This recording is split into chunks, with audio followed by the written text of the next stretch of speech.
Students, we just talked about three types of integrated and fluid type of organizational structures. That was the hierarchy, the transnational, and the network organization.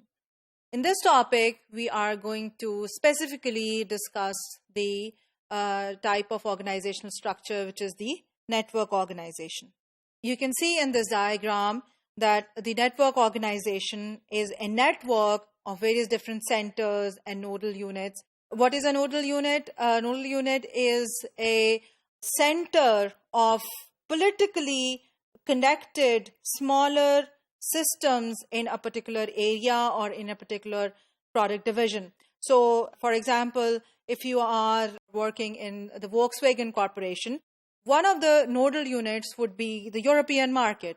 They would have, plants, and they would have headquarters in various different countries, in UK, in France, in Germany.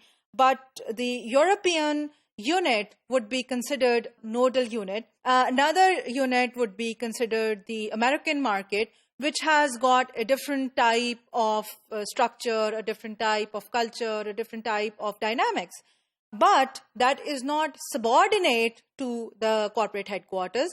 It exists almost at the same level and has got the same kind of decision-making authority when it comes to corporate decisions.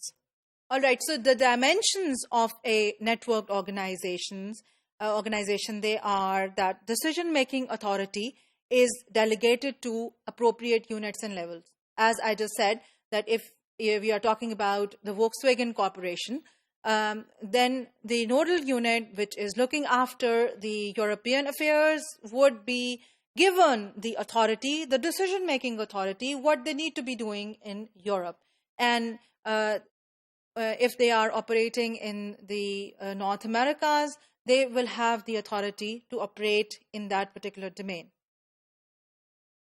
Then key functions are dispersed geographically across units in different countries. So in a network organization, you don't keep corporate headquarters very strong. You don't keep your key functions of, let's say, finance or marketing or R&D or human resource management centralized in the corporate headquarters. You give it to the units which are operating geographically, and you give them the authority, you give them the autonomy to take the decisions according to a well-defined corporate strategy and mission.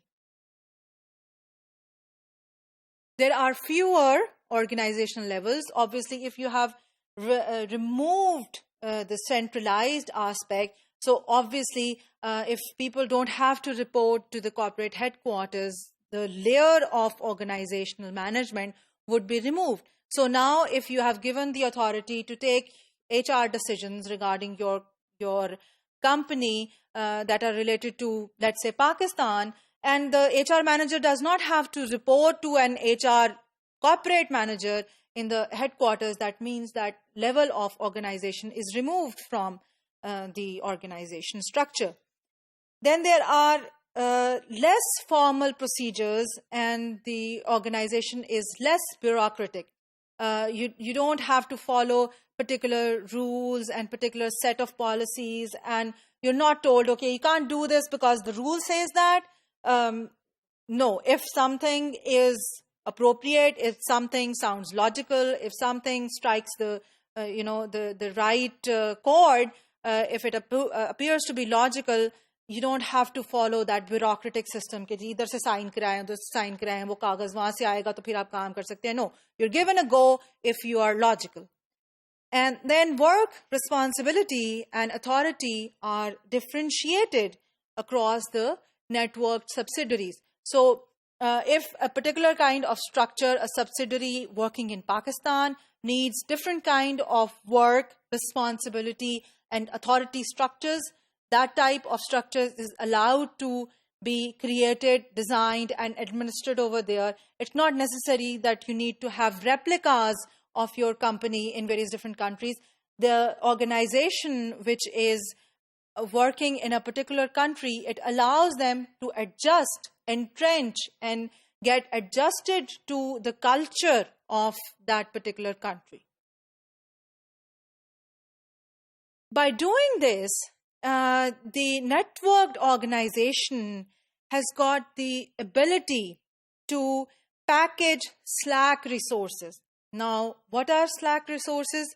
They are pools of capital, production, or human resources beyond local utility. For example, if you have raw material which is available beyond local utility, if you have human resources available which are beyond local utility, if you have a market which can absorb products which are beyond your local production levels, that is all surplus which, if you are not networked and integrated, you will not be able to get that opportunity. For example, if you have extra human resources, extra knowledge workers available in your particular domain, what you do is that you transfer them, you send them to other countries where there is a shortage of that kind of human resource. Or if you have got inputs and materials, if you have got raw materials available, which is more than your local production, then you can export them, send them to another production facility somewhere else in the world.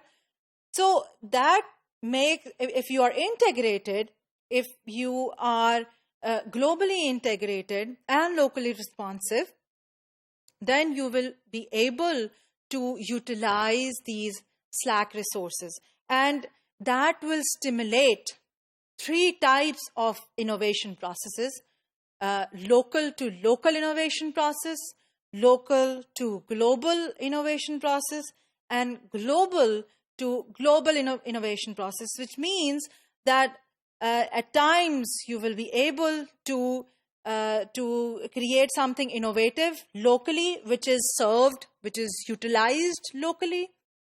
At times you will be able to create or innovate something locally that will be utilized globally.